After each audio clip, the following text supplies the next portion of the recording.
Адам укуктары бири-биринен көз каранды, бөлүнгүс жана өз ара байланыштуу. Башкача айтканда, жеткиликтүү турак жайга болгон укуктун бузулушу адам укуктарынын башка укуктарына да таасирин тийгизиши мүмкүн.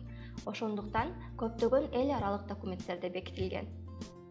Качкындар статусун жөнүндө конвенцияда, расалык дискриминациянын бардык түрлөрү жоюуга карата эл аралык конвенцияда, жарандык жана саясий укуктар боюнча эл аралык пактта, аялдарга карата дискриминациянын бардык формаларын жок кылуу жөнүндө конвенцияда, майыптардын укуктары жөнүндө конвенцияда, баланын укуктары жөнүндө конвенцияда, бардык эмгекчил мигранттардын жана алардын үй-бүлө мүчөлөрүнүн укуктарын коргоо жөнүндө эл аралык конвенцияда, жеткиликтүү турак жайга жетүү адамдын бир нече укуктарга, анын ичинде эмгек, ден соолук, социалдык камсыздоо, добуш берүү, жеке турмуштун кол тийбестигинин же билим алуу укуктарына пайдалануучу үчүн өбөлгө болушу мүмкүн.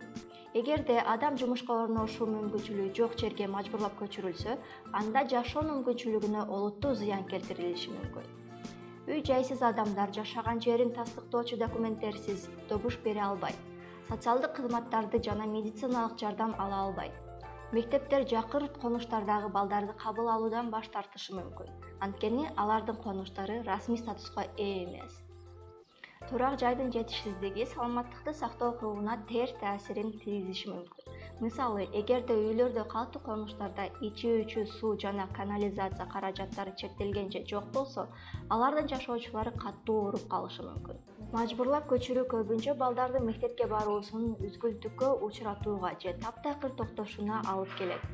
Мажбурлап көчүрүү учурунда жана андан кийин аялдар жана кыздар зордук зомбулукка, анын ичинде сексуалдык зомбулукка көбүрөөк душар болушу мүмкүн.